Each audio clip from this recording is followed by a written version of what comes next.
ஹல்லேலூயா. ஆண்டவராகிய இயேசு கிறிஸ்துவின் நினைச்ச நாமத்தாலே இந்த காலை வேளையில உங்களை யாவரையும் வாழ்த்தி வரவேற்கிறோம். கர்த்தர் நம்மை நடத்தி வந்திருக்கிறார். நம்ம தேவனாகிய கர்த்தர் நமக்காக யாவையும் செய்து முடிக்க அவர் உண்மை உள்ள தேவனாக இருக்கிறார். இந்த காலை வேளையிலையும் இன்றைக்கு நாம் வேதத்துல நிறைய காரியங்களை நாம் தியானிக்க போறோம். இன்னைக்கு குறிப்பாக பிசாசினால சத்துருவினால வருகிற எல்லா துன்பங்கள் நிமித்தமாக நிறைய பேருக்கு அந்த வசனங்கள்லாம் தெரிய மாட்டேங்குது. எதை வச்சு நம்ம பிசாசை மேற்கொள்ளணும் அப்படின்னு சொல்லி இயேசு கிறிஸ்து நம்ம விட்டு கரையேறின உடனே பரிசுத்த ஆவியானவரால் வனாந்தரத்துக்கு நடத்தப்பட்டார். மத்தேயு 4வது அதிகாரத்துல அதை நாம் வாசிக்கிறோம். அப்போ அவருக்கு நிறைய சோதனைகள் வந்துச்சு. அந்த சோதனைகள் நிமித்தமாக அந்த காரியங்கள் எல்லாம் இயேசு கிறிஸ்து வசனத்தின் மூலமாக தான் பிசாசை மேற்கொண்டாரே தவிர வேற எந்த காரியத்தை கொண்டு அவர் மேற்கொள்ளவில்லை. வசனம் தான் அது பிசாசை மேற்கொள்வதற்கு ஒரு பெரிய ஆயுதமாக நாம் கொடுக்கப்பட்டிருக்கிறது. வேத வசனமாகிய ஆவியின் பட்டயம் என்று வேதத்தில் நாம் வாசிக்கிறோம். அப்போ இந்த வசனங்கள்லாம் நமக்கு தெரியணும். பிசாசை மேற்கொள்வதற்கு நமக்கு வசனங்கள் தெரியணும். வசனம் தெரிஞ்சா மட்டும்தான் நம்ம பிசாசை மேற்கொள்ள முடியும். நான் வேதத்துல ஒரு சில காரியங்கள் ஒரு 15 வசனங்களை தியானித்து வச்சிருக்கோம். அந்த 15 வசனங்களை தொடர்ந்து ஒரு வசனமா நான் சொல்லும் போது நீங்க வீட்டுல கூட உங்க வீட்டுல நோட்டு புத்தகத்தை எடுத்தோ இல்லை வேற ஏதாவதுலையும் அதை நீங்க குறித்து வச்சுட்டு அதை வச்சு ஜெபம் பண்ணுங்க. ஆண்டவர் உங்களுடைய வாழ்க்கையில அற்புதங்களை செய்வார். இந்த வசனங்கள் ரொம்ப ரொம்ப முக்கியமானது. அனுதினமும் நம்ம சொல்லி பிசாசை மேற்கொள்வதற்கு இது நல்ல ஒரு வாய்ப்பா இருக்கும். வசனங்களை தொடர்ந்து சொல்லி ஜெபம் பண்ணுங்க. கர்த்தர் உங்களுடைய வாழ்க்கையில அற்புதங்களை செய்வார். நம்ம வசனத்துக்குள்ளாக நாம் கடந்து செல்வோம். யாக்கோபுக்கு விரோதமான மந்திரவாதம் இல்லை, இஸ்ரவேலுக்கு விரோதமான குறி சொல்லுதலும் இல்லை. என்னாகமம் 23:23. நான் கட்டுக்கதைக்காரரின் குறிகளை அபத்தமாக்கி குறி சொல்லுகிறவர்களை நிர்மூலமாக்கி ஞானிகளை வெட்கப்படுத்தி அவர்கள் அறிவை பத்தியமாக பண்ணுகிறவர். ஏசாயா 44வது அதிகாரம் 25வது வசனம். கர்த்தராகிய நான் அதை காப்பாற்றி அடிக்கடி அதற்கு தண்ணீர் பாய்ச்சி ஒருவரும் அதை சேதப்படுத்தாதபடிக்கு அதை இரவும் பகலும் காத்து கொள்ளுவேன். ஏசாயா 27வது அதிகாரம் 3வது வசனம். கர்த்தர் உன்னை கடிந்து கொள்வாராக. சகரியா 3வது அதிகாரம் 2வது வசனம். அப்பாலே போ சாத்தானே. மத்தேயு 4வது அதிகாரம் 10வது வசனம். இதோ சர்ப்பங்களையும் தேள்களையும் மிதிக்கவும் சத்ருவினுடைய சகல வல்லமையும் மேற்கொள்ளவும் உங்களுக்கு அதிகாரம் கொடுக்கிறேன்.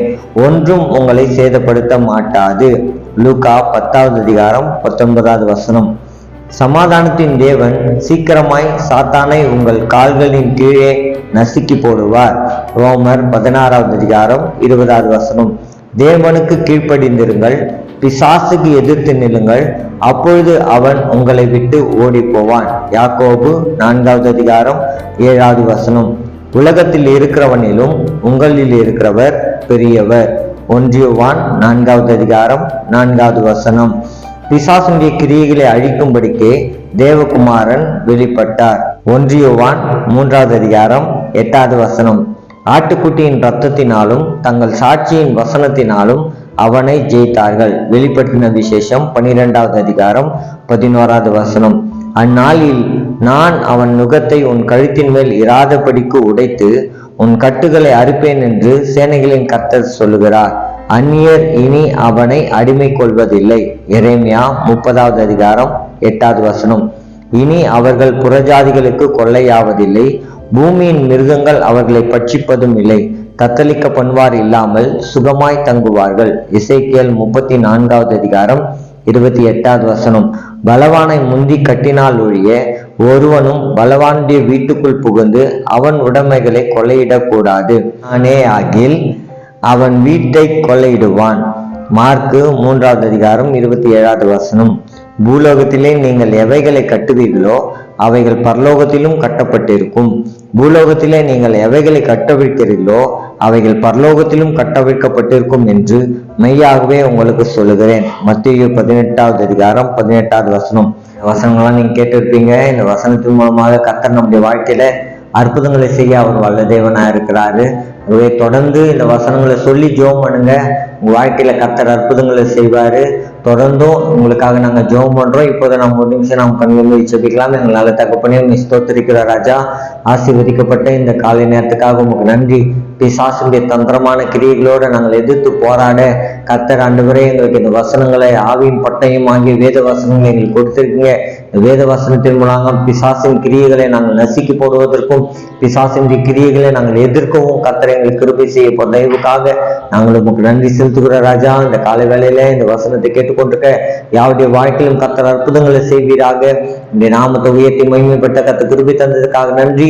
தொடர்ந்தும் தேவ ஆவியானவர் அற்புதங்களை செய்யும். எல்லா மகிமையும் கடத்தி துதி ஸ்தோத்திரங்களை நாங்கள் உண்மை ஏறெடுக்கிறோம். இயேசு கிறிஸ்துவின் வல்லமையுள்ள நாமத்தில் செபிக்கிறோம் எங்கள் சிறந்த நல்ல பிதாவே, ஆமென். கர்த்தர் உங்களை ஆசீர்வதிப்பாராக. தொடர்ந்தும் கர்த்தர் உங்களை ஆசீர்வதிப்பாராக. தொடர்ந்தும் இந்த வீடியோ பாருங்க. உங்களுக்கு தேவையான வசனங்கள் எதுல இருக்கும் அதை நீங்க குறிப்பு எடுத்துக்கொண்டு அதுக்காக தொடர்ந்து ஜெபம் பண்ணுங்க. உங்க வாழ்க்கையில கர்த்தர் அற்புதங்களை செய்ய அவர் வல்ல தேவனா இருக்கார். நாங்கள் உங்களுக்காக ஜெபம் பண்றோம். உங்களுடைய ஜெப விண்ணப்பங்கள் ஏதாவது இருந்துச்சுன்னா வாட்ஸ்அப் நம்பர் இருக்குது. அந்த வாட்ஸ்அப் நம்பர்ல கூட எங்களுக்காக ஜெபம் பண்ணுங்கன்னு சொல்லி உங்க பேரோட ஜெப விண்ணப்பங்களை அனுப்புங்க. நாங்கள் உங்களுக்காக தொடர்ந்து ஜெபம் பண்றோம். கர்த்தர் அற்புதங்களை செய்வாராக. God bless you.